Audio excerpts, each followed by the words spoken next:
Welcome to our 10th edition of Chaitime, and we have an absolutely fantastic panel here today. I'm so privileged to have this, like Christine, Chaz, and Liz and Andy coming on in a few minutes to talk about the value creation and university spinouts. And who better to talk about it than the head of technology transfer enterprise at Cambridge, Chaz, who's pro Vice-Chancellor at Oxford, Liz, who's a fund manager at Calculus, investing in early and more mature business as well. And Andy's coming in through his iPhone, I see there. He's a Cambridge Angel. So look, I'll let our panel introduce themselves, and then we can get into our first question, really around value creation. So a little bit of background let's go Chaz first.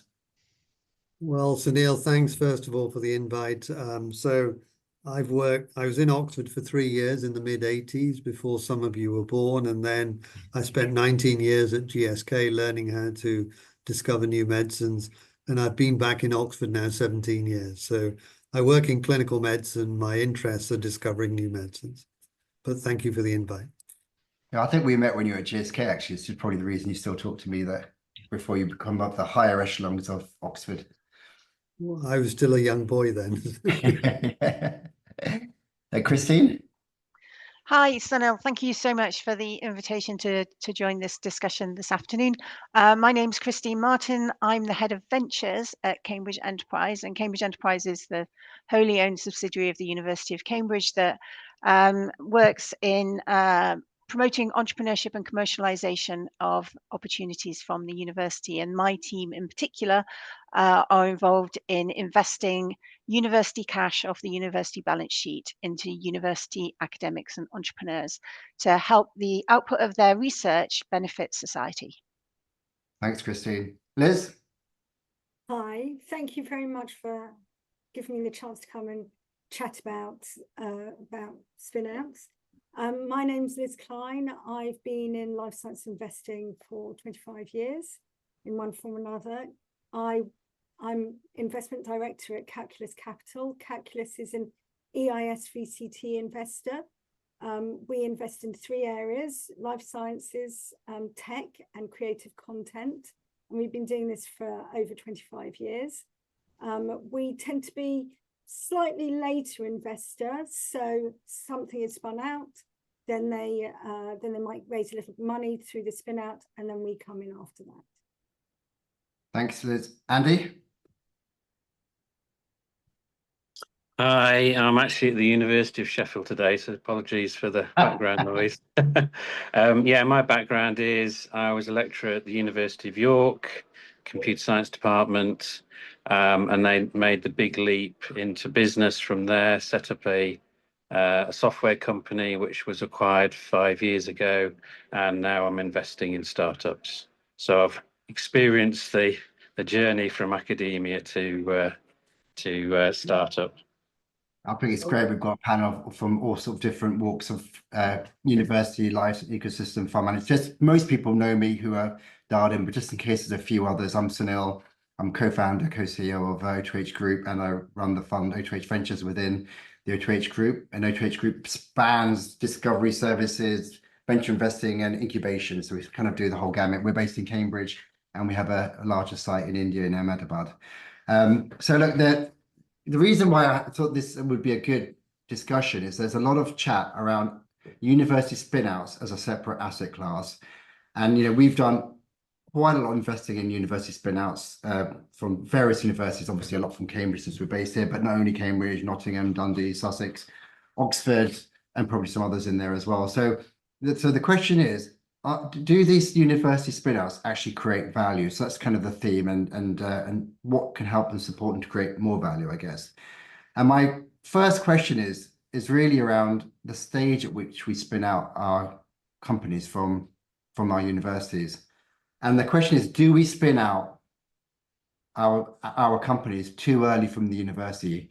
Should we incubate them further? Are we able to incubate them further and spin them out a little bit later when Calculus can then say, look, actually, we can now go in, we feel comfortable that the risk has somewhat been mitigated by academic grants, research funding, government money, etc. And now we can turn this a commercial business. or are we spinning them out at the right time and we can support them in other ways? So the question really is around stage of spin out and what we can do better on that front. So Christine, you have obviously well-developed machinery in Cambridge. So maybe this question to you first. Do we spin out too early? So I think the question of whether or not we spin out too early, I think the answer is both yes and no. I think first and foremost, obviously, anything that you can do to develop an idea, to de-risk the technology, to help build confidence, both in the technology and the people around the technology who are going to deliver the company, all of that great stuff, the more that you can do in the university, the better. And of course, for people who've been following the university spin-out review a couple of years ago, one of the outcomes of that review, one of the things that the government said we should be doing is providing more proof of concept money to opportunities in universities before they spin. And actually, Cambridge has done that in the last couple of years. We've now got a translational investment fund, and we can provide £1 or £2 million overall to opportunities to help them build value before they are. So that is that actually university fund money, that is not commercial money as such, or is it, do you take equity stakes, or how does that? No. So Cambridge Enterprise manage that money. They put the money into projects in the university. The idea is that the licenses will be of slightly higher value, but there is no equity taken for it. So it's funding for projects in the university. But of course, when you say are companies spinning out too soon, actually, I mean, spinning out a company is such a people thing. It's about what the founders want to do. Are they ready? Is it the right time for them? Have they, is their ambition going to be met? And sometimes the answer of staying in the university is not the right answer for the people, and it's the people who will deliver the company. So whereas, many of our companies are very early, their technology is very early, and they've got a lot to do, and there is a lot of risk. But actually, the timing of the spin out is about when it's right for the people to take that leap. Thanks, Chris. I mean, I'll come to the people question when we discuss the ecosystem around the universities and how it can be more supportive, etc. So, but from Cambridge to Oxford, Charles, do we spin out too early, and what do you do to create value within the university? Well, I think Christine's answered it, actually. I can't really add much more. I think it is sometimes yes and sometimes no. And like Cambridge, I mean, in Oxford, we do have some seed funding and proof of concept funding, etc. I do know that my colleagues here in Oxford Science Enterprise, which is a fund that we have here in Oxford, that is an exclusive fund, isn't it? That so basically, do they have a pipeline deal into Oxford? Is that correct? What's that? Basically, this was a fund that was started back in 2015. Initially, it was £614 million. And then a couple of years ago, they raised 250, and this year they'll raise another 250, etc. But the point is, all that money is only for Oxford. It's not for other universities, etc. But those colleagues, and there's about 60 of them sitting in Oxford, they put a lot of effort and energy and time into building teams and helping our academic colleagues create business plans with milestones, with clear timelines that you can take to other venture capitalists. They help to bring in other investors into the ecosystem as well. So, and that venture building expertise has been incredibly precious for us, actually. Sort of that venture building expertise exists within the university, or is that within OSI, and they kind of contribute that to the? I think it's within OSE, and they are helping our academic founders to create those business plans, to create those pitches, to think about how they're going to transition to the US, et cetera, et cetera. So, a lot of that expertise, as you fully appreciate, Sunil, doesn't traditionally sitting in academia. That's, I mean, that commercial mindset, that strategic focus, the milestones, et cetera. So we're very grateful for what OSE has been doing for our ecosystem here in Oxford. Yeah, no, I can see the value that they bring. I mean, I guess part of the question is really driven around that, when we see universities spin out, sometimes they come out more mature than others, so it does depend. But then it feels like sometimes they've been pushed out quite quickly. And then we have to, in the business community or in the venture fund and the seed fund, pre-seed fund even, we have to put a huge amount of time and effort and work into sort of shape them into a real business, and that can be commercialized and with industrial links, etc. And then to make it commercially tractable. And Andy and I are doing a couple of those right now together, and others doing some. It's worth saying that we have a tech transfer group in Oxford called o2h, headed up by an awesome lady, Myri Gibbs, and they work with the academics, and at the end of the day, it's the academics who decide whether they want to create a spin out or whether they just want to license the technology. And they also decide which investor they take the funding from. So although OSE is, sitting here in Oxford, even if OSE gives the academics an offer, the academic doesn't have to accept it. They can go to a different investor outside Oxford.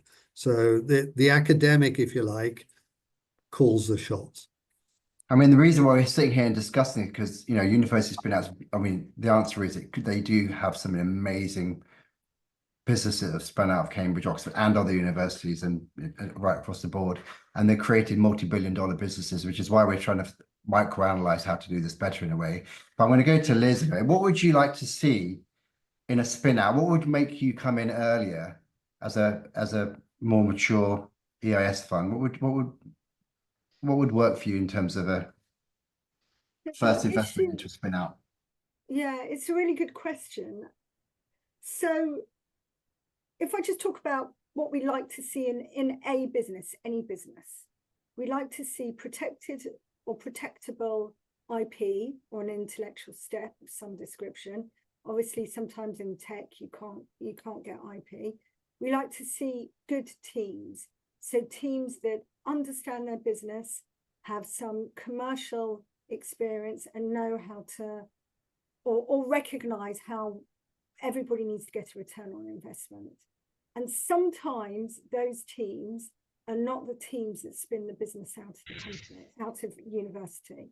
And they're also often don't even include the academic that's university based, because as both Christine and Chaz have said, sometimes the academic doesn't want to actually leave the university. So we are looking, irrespective of where the company comes from, for a good team, good protectable platform technology with a significant market opportunity. What we really need to see, though, from a spin out is something that is big enough that an investor like ours can invest in. So we currently, our standard investment size is between £1 and £3 million in a first investment. And we want something between, I suppose, 10 to 25% of the business. So you can see by its very nature of the size of our investment, the company has to be a reasonable size and reasonable maturity to make it investable for us. That's not necessarily the same for all other EIS VCT investors.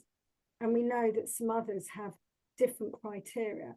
But generally, EIS VCT, the rules are we can't have 50% more of the business. And there can't be any individual or any company or any topco that has more than 50% of the business, because as an EIS investor, we can't invest. You need to be spinning out. I mean, I'm taking those numbers, roughly something like 10 to 15 million pre-money valuation. Therefore, it's got to be sort of a level of maturity to be able to justify that valuation. And things out of university at the, let's say, single digit valuation in general, mid to low. Yeah. And therefore, it's just too early in general.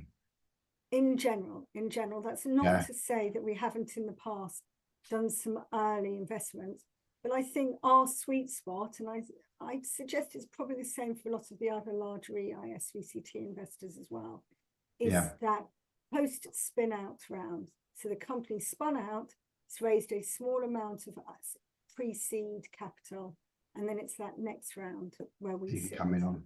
Yeah. I mean, that's normally, so I was going to say, normally by that time, the team has matured and understands about business, and then can make rational decisions about whether or not they want to drive the business forward in a commercial sense, or maybe go back into academia. Thanks, Liz. Andy, I mean, you've been a academic spin out yourself and done it very successfully, and now invest yourself into startups with us, actually, a few of them.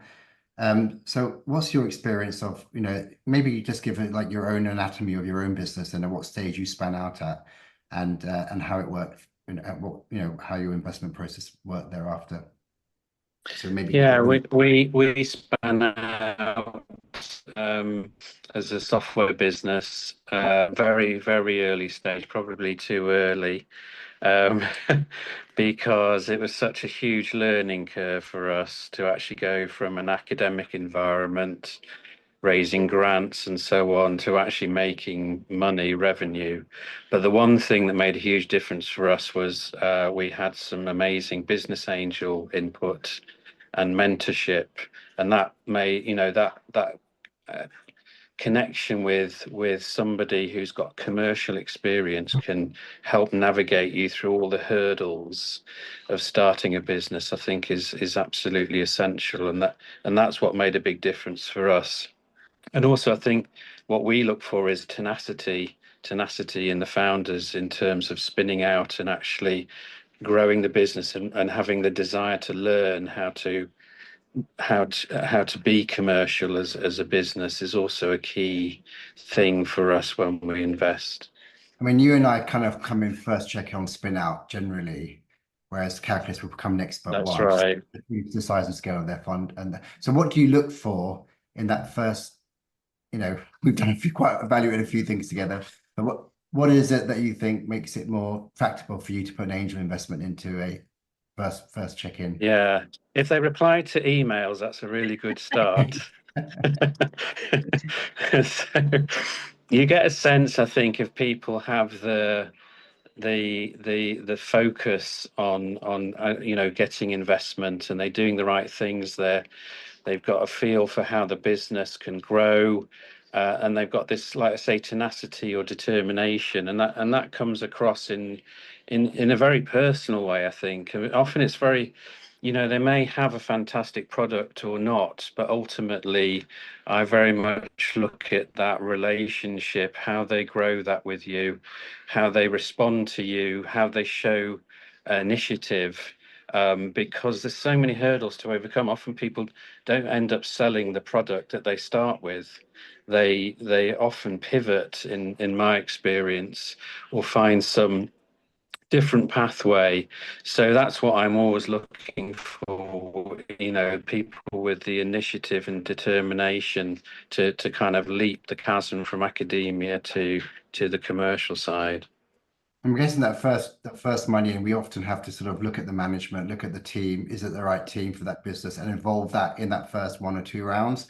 And then I think for a Calculus to come in, or such like o2h, it makes it, you can understand the risk a lot more, and maybe some of the heavy lifting is done at that early stage, and then you kind of can put money in and Yeah. vote it, and It's if they built that relationship, they're getting that mentorship from early stage angels. It's a real plus point, I think. Right. Sorry, carry on. We can speak around a little bit now around the ecosystem around our investments, because at that first spin out and within the university, there's a lot of cohabitation that happens with, and maybe obviously I know Cambridge very well, I know Oxford less well. We'll put Andy in the back, although he's a Cambridge angel. You also do a lot of investments and spin outs from Sheffield, Leeds and Newcastle and other northern universities. So maybe we can talk about the ecosystems around those particular areas which you're familiar with, and what they do well, and what could be done better within those ecosystems to support some of these businesses and getting them that successful traction as quickly and early as possible, rather than sort of loitering for a number of years and then finding their path. What can we do to sort of speed up that growth, that transition from academia into industry? So maybe we'll go to Christine first. So obviously, the University of Cambridge is very ambitious in promoting an entrepreneurial ecosystem with the university at its heart. And of course, the Cambridge ecosystem isn't just the university, because there's the LMB and the Sanger and the Babraham and lots of different institutes that can generate entrepreneurs, but the university is at the heart of this ecosystem, and we try our absolute best to get involved in lots of different things and to share the expertise and the knowledge that we have.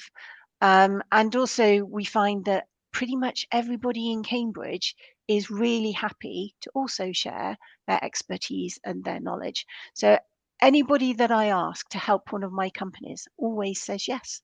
It's absolutely fantastic. And Cambridge is tiny, so basically everybody knows each other anyway. And so if and I will do the same. If somebody asks me to mentor at the Judge Business School or the Babraham Accelerator or even KQ, which is in London, I mean, we go and we help in all of these different places in order to try and bring the expertise and experience that we have to as many different opportunities as possible. And then we also, when we have our own opportunities, we seek the right expertise and mentorship from the ecosystem to help them. So, we will always try and introduce each of our new opportunities to at least 3 helpful people, and they might be other commercially minded people from our portfolio who are maybe 3 or 4 years down the line.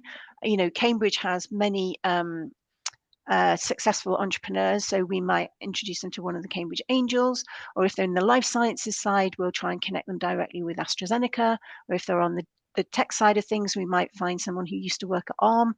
But there are loads of opportunities in Cambridge to find out more about how to become an entrepreneur and how to and what are the steps in that really early journey. And I mean, in order to try and make sure that our deal flow maintains its quality as we do more each year. I mean, last year we wrote 25 first checks into companies out of the 41 transactions we did. So we really are about those first stages, venture building, getting things off the ground. And we will try and make sure that all of our opportunities get the benefit of other people's experience, because you can't give somebody experience. That is a lived thing. But what you can do is you can bring experienced people around them such that hopefully they can grow and mature with that experience around them. And if that isn't the way that it's going to be, then maybe the deck chairs get moved around at some point. Yeah, I mean, Cambridge is, we'll talk about Oxford, I think it's probably in a similar path, but it's very much a mature, in terms of the UK and Europe, I would say, ecosystem for spin-outs, startups, and then evolving, and how that links goes into like Cambridge Angels and other groups, if you mentioned, right across the board. And all these institutions have been evolved over a period of time, and they're always willing to open their doors and step in and help and support. And I think, outside of, say, Boston and San Francisco and biotech, Cambridge is probably seems to be like a leading hub in Europe, alongside, London and Oxford as well. Chaz on the call. So Chaz, Oxford is, you have created a huge amount of noise and energy. You have a huge, you are a rare breeder that you have 20 years of industry experience, and then you went into academia and you were in a position within Oxford at quite senior level to be able to really shape that ecosystem and develop it. And you're not, I've seen you as a person that's absolutely full of energy. So what is it that you think that what are you trying to do with Oxford and that whole ecosystem to support their entrepreneurship and enterprise? Well, Neil, I mean, I think like Christine's got in her ecosystem, and like we have around many universities in this country, I mean, we are lucky that we do attract some smart talent from all 4 corners of the planet. And in Oxford, I think it's fair to say we've got more than our fair share of talent. And that, of course, is a starting point. It's these young kids and researchers and faculty who are really passionate and creative, and they come up with these crazy ideas, these novel ideas that are going to change the world, etc. So that's the starting point. But like Cambridge, I mean, I think in Oxford, we're lucky that, the ecosystem that we've got now is absolutely buzzing. I mean, we've spun out more than 300 companies. They're all sitting around Oxford. Our science parks are absolutely exploding. We've got corporates like Moderna and Novo in the ecosystem. We've got Larry Ellison, who's just moved into the ecosystem. He's putting up 2 buildings to the tune of 1.4 billion. And of course, he wants to work on You know, he's the third, fourth richest man on the planet. He wants to work on healthcare, climate, food, governance, etc. All things that we're interested in the university. And then, of course, we're lucky here. We've got these amazing national infrastructures in Harwell and Culham, you know, the synchrotron and so on and so forth. They're just sort of 10 miles south of the university. So that's the ecosystem we've got. And this ecosystem now has, you know, got a number of clusters. You know, so we talk about, we have a cluster in life sciences, and there's no doubt we're leading in that, etc., along with Cambridge and London and so on. But we've also got a cluster in space and satellite. We've got a cluster in AI and quantum. We've got a cluster in autonomous vehicles and motorsport and robotics. We've got a cluster in energy. We've got a cluster in publishing. And there aren't many places on the planet that can say they've got so many clusters. So I think that's all very exciting. The other thing I would add, Sunil, is that sort of, you know, if I think of the difference between the UK or Europe and the US, is I think our colleagues in the US tend to be more ambitious. You know, so often in Oxford, I get colleagues coming, if I had 5 million, I would do this. And I often say to them, if I was in Boston, they'd be saying, if I had 50 million, I would do this, etc. And so, and I appreciate that there's more funding available in the US, and that drives some of the ambition. But of course, you know, the other thing just to bear in mind is that the problems that we all worry about in healthcare, it's aging, obesity, AMR, rare diseases, mental health, etc., etc. But the climate emergency, of course, is a magnitude bigger. And of course, that has massive implications in terms of healthcare and so on and so forth. But all of these problems, they are completely global, you know, and there is no one individual or one institution that can tackle these problems on their own. And I think increasingly what we have to do is we have to open our arms, embrace each other, pool resources, pool infrastructure, pool expertise, because that's the only way we're going to get scale and urgency on these problems. You know, the climate emergency is not something that we need to solve in 50 years. We need to solve it now. I mean, just look at what happened in Los Angeles a few weeks ago, etc. The other final comment I would make is, Sunil, and I'm sure it's happened to you, but in the past 2 months, I've had 6 people contact me from North America saying they would like to move back to Europe or the UK. It's happened to me. You're not wrong. And I think that is a real opportunity for us. It's a reverse brain drain. It's the Brits that moved out there 15 years ago or 20 years ago to do medchem and other things, and now they're coming back and saying, is there anything going on? Let's seize the opportunity. Yeah. Look, when you talk, Charles, I mean, I can, you know, knowing what I know about Cambridge, and obviously Christine outlined some of the institutions, you can see the value that the government sees in this Cambridge-Oxford arc. I mean, to link these two really vibrant, mature ecosystems up with a lot of funding. You mentioned OSE. They've got, I counted like $1 billion of funding going into your companies.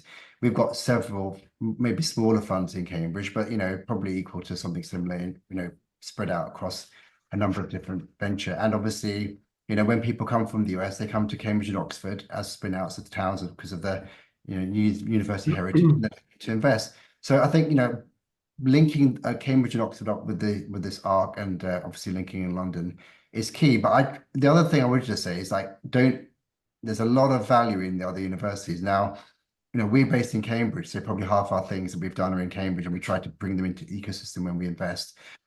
But some of my favorite investments are actually things that have happened from northern universities, and and Andy and I've seen a lot of actual real good value and really good ideas that are coming out from not Cambridge and Oxford.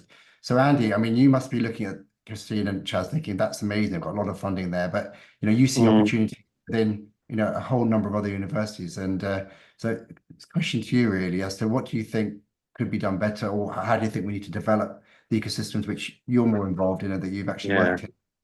Yeah, no, it's a great question. I think when I joined Cambridge Angels a couple of years ago, And the aim was really to try and understand what goes on in Cambridge and Oxford. And it's been an incredible experience for me because I've seen how you can build these really influential groups and networks in Cambridge in particular. And I've kind of come along as the sort of Northern diversity member to try and bridge that gap between the North and the South. And as you said, Sunil, we've actually begun to do that. We've actually found some really great startups who we're connecting both locally here, but also with Cambridge Angels as well. And I think that's a fantastic model to build on. And I think it's almost like, can we give people from other universities and other parts of the UK experience of the Cambridge and Oxford networks, and then in a way support them to build similar networks in different parts of the country. And in fact, that's exactly what I'm trying to do at the moment. I'm trying to build an angel group in Sheffield, started that this month, on a very similar model to the Cambridge Angel model. You know, can we replicate that? Can we build other angel networks? And I know there's some in Manchester, a new one in Leeds, in York, and then connect them together so that we can build those bridges between the different parts of the country that are being very successful and those that could learn from those experiences as well. And to me, that's an amazing opportunity that I'm really trying to drive hard on at the moment.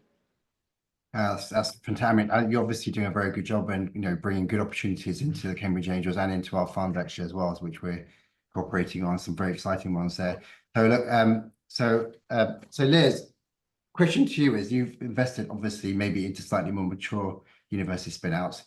What's some of your, what's the one to watch? What's the one that you think is the most exciting investment that you've made in this space, and one that's maybe a bit more mature? So give us two examples, one to watch and one that's there. So purely in university spin-out terms, I'm going to highlight one of my more recent investments, which is in a company called Tagomics. That was originally spun out of the University of Birmingham with the founder's PhD and with his supervisor, and has ultimately moved to Cambridge North in order to access staff and additional funding. What's interesting is that we were the classic second round, with two investors having gone in before us at the spin out. And then we came in after that, bringing along with us quite a lot of corporate venture money from Illumina and from Agilent, and also some other investors, and some of the existing investors followed on because they have early funds and then they could follow on later. This is a particularly interesting business because the founder, the now CEO, made that brilliant transition from PhD academia into running, managing, and successfully growing this business. And that brings me back to what I said earlier in what we look at, which is good teams. And he has taken the mentoring experience that he's been offered over the years, and he's brought in US mentoring experience as well, and really run with that into growing this very, very, very exciting diagnostics, methylation-based diagnostics business, which is globally transformative.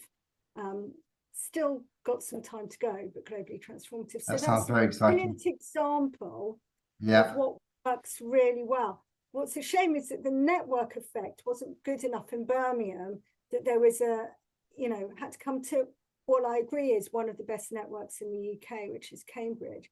But as calculus, we can invest anywhere in the UK.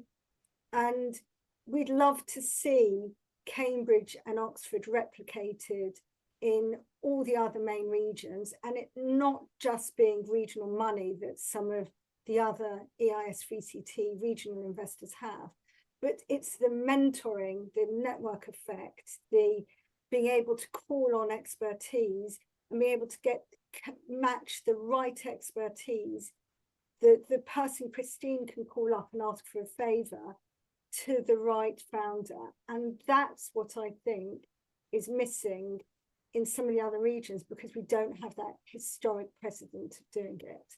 And we'd love to see that, because it makes our life much Andy's easier. nodding, I can see that, but we have for our own fund, we try to invest wherever in the UK, but the value add that we can bring somewhat is that we can bring them into Cambridge and into our ecosystem. We have our own incubator. We're very well networked here, and it's kind of partly the sort of the value that that an o2h or other funds within an ecosystem can bring as well. And that's why, in a way, we maybe feel, not say more comfortable, but we will take that early stage risk to get into some of the right deals, because we feel that we can maybe add that Cambridge cluster effect ecosystem links into people like Christina and other funds, and people who can support on an industrial Cambridge Angel type level, or other Milne Institute and everything else. So could I make a comment? Yeah, go on, Chaz. You want to literally just I was in Florida on the weekend, and I had lunch with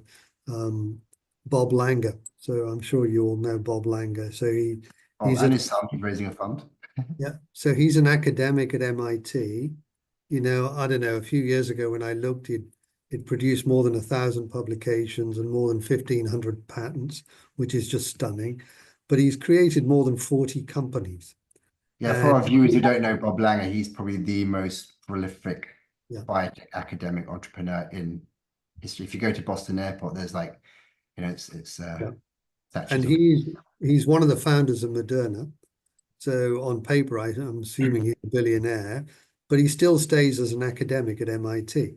And I asked him how many students and postdocs as he's trained, and it's hundreds. And of course, all these students that come to do a PhD with him or a postdoc or whatever, then they all go off and create new companies and become CSOs or CEOs, but they're all sitting in that Boston ecosystem. And now all these 40 companies that he's created, of course, they're all working together, they're merging, they're pivoting, they're helping to create more companies. And that's what we need in the UK. And I think, we've started to see that happen clearly in Cambridge, and I think in Oxford, and we need it happening all over the country. But sort of, I think Elizabeth's comment about role models is incredibly important. I mean, Bob Langer is an awesome role model. And in fact, one of his students, Molly Stevens, is now working in Oxford. She used to be at Imperial, and she's just exactly the same. I mean, she's trained hundreds of scientists. She's entrepreneurial. She's on her third, fourth, fifth company. I don't know. I can't keep track. And it's amazing. These people, the impact they have on the whole ecosystem is just stunning. Yeah, no, absolutely. I couldn't agree more. And while you've got the mic, Chaz, maybe you can give us your one to watch that's sort of in your ecosystem somewhere, if you can. Well, no, I mean, last night I had dinner with this guy, Banjo. I don't know if you know him, Sunil. He's CEO of a company called Perspectum. And, basically what they can do is they do MRI imaging of the liver. And they can measure the water content, iron content. From that, they can get a sense of the extent of inflammation. So you don't have to do liver biopsies, et cetera, et cetera. They've got data on patients and thousands of healthy individuals. And of course, with the liver disease going up, with alcohol and obesity, et cetera, of course, all of pharma is massively interested. But now, of course, what he can do is he not only images the liver, he can also image the kidney, the heart, the lungs, the pancreas at the same time. It's almost like a whole body scan, and he's using AI to analyze all that data. So I think that's awesome. Another one, and again, it's always around great people, is Organox. So my friend Konstantin Kuzos set that up. This is around sort of organ preservation. And it's already having a massive impact in the US. Organs that would have normally deteriorated or died, they can now be used. So they're actually saving lives. So, I mean, those are just two that come to mind in the life sciences space. Thank you. Christine, one to watch and one that looks excited. So, Which is your favorite child, Christine? Pick Oh, one. well, obviously, we're not allowed to have any favorite children, but in general, in our life sciences portfolio, I would always favor the therapeutics companies because they're the ones which have given back to the fund. And if we don't make realizations, then we can't invest in the That next wasn't companies. So, scripted, by the way. That wasn't in the prequel.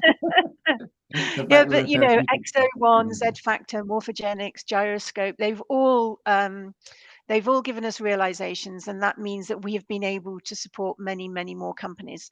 But if you want me to pick one to watch, with the idea of we need to have an impact on our planet, and we need to take notice of the UN sustainability goals, I thought that I would flag Colorifics. So it is a life sciences company. It makes organisms that generate natural dyes, and they will dye textiles without the use of any of these harmful polluting chemicals.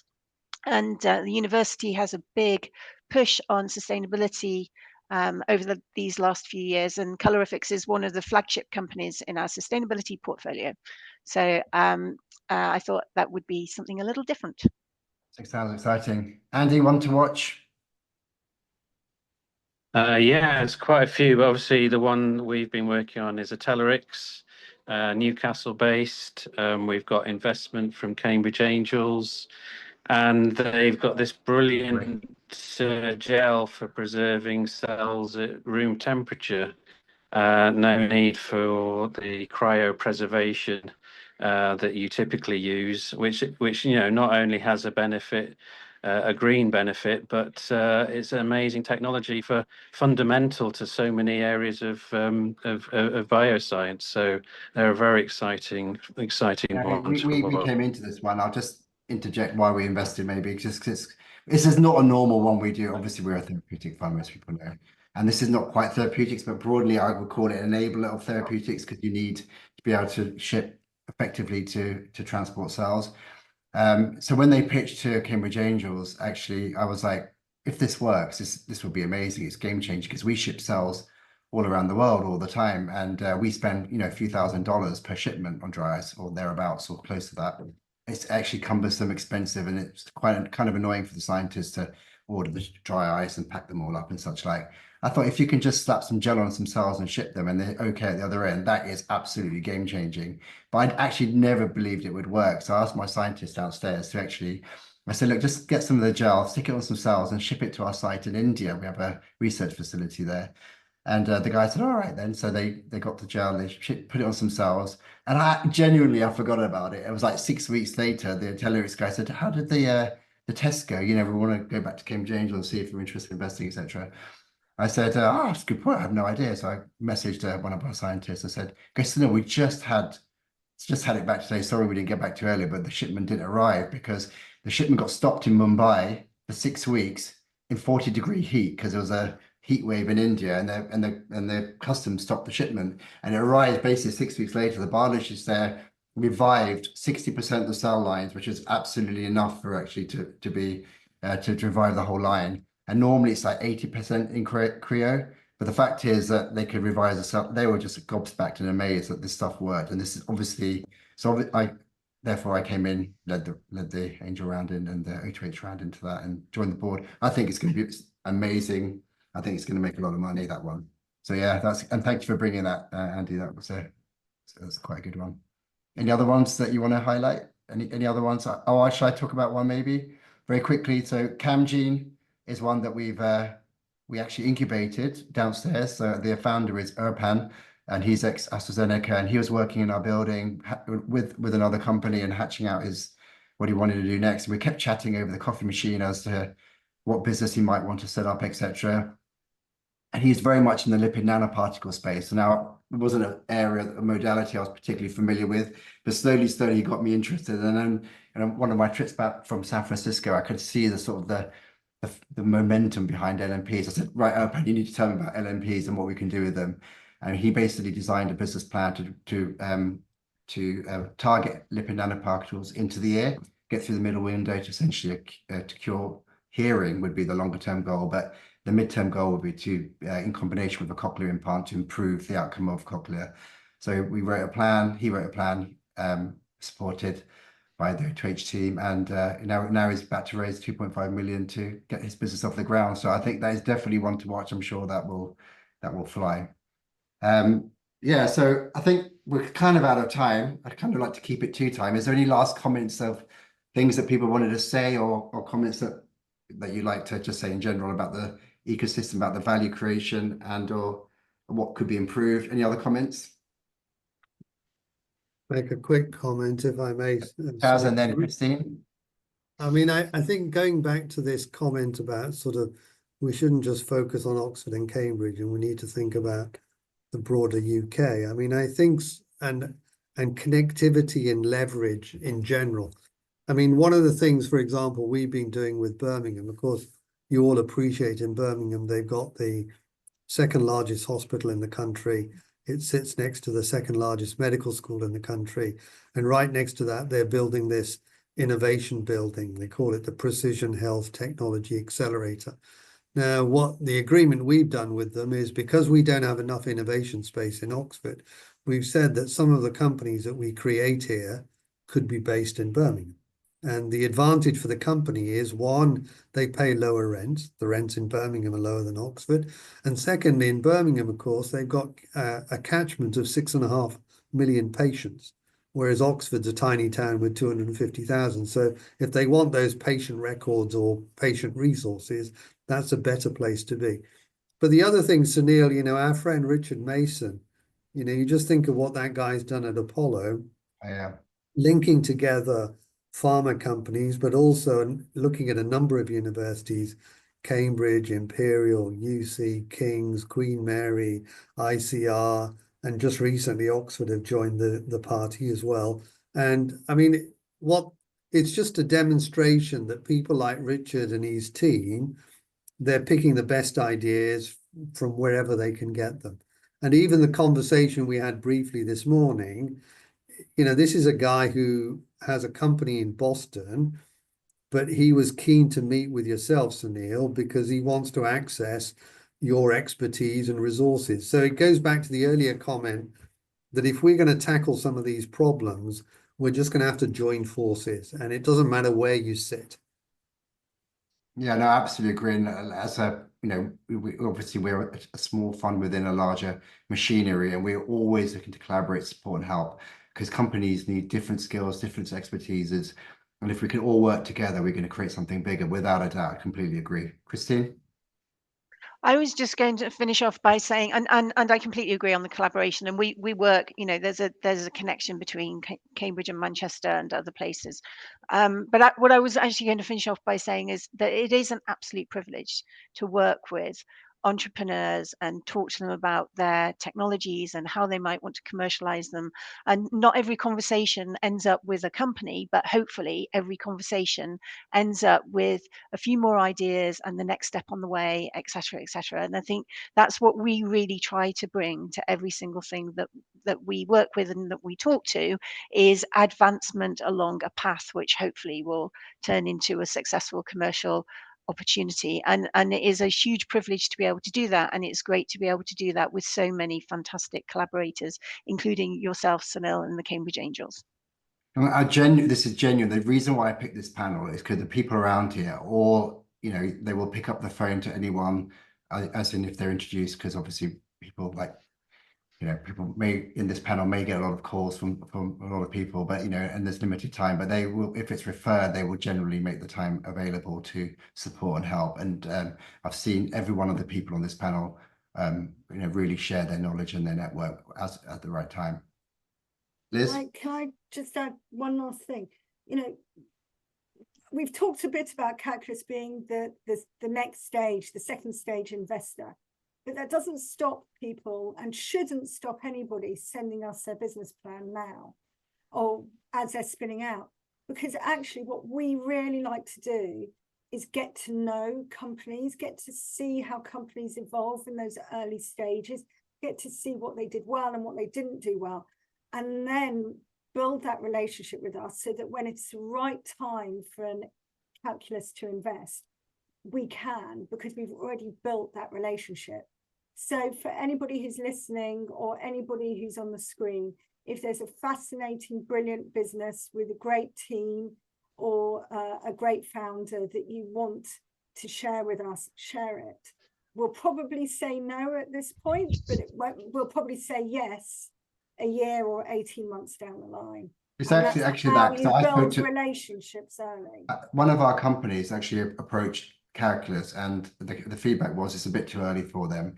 And he said to me, "Shall I go back to them?" I said, "No, just close your round. You're almost there, but then go back to them when you close around. Say we've now closed around." And keep them in touch with these are all our goals, and did you achieve them or not? And just keep them in touch with the story, because when you go for your next funding round, they're up to speed with the business. They're obviously, like, they haven't rejected it. They've just said they're interested at the next stage. So absolutely. And as an investor, you need to be familiar with the people, team, and business. It's much easier to make an investment if you know the backstory, if you know some of the team, if you know where the business came from, etc. It just you need that comfort factor. Investors, that X factor. It's just investing off a business plan with people and that look amazing on paper.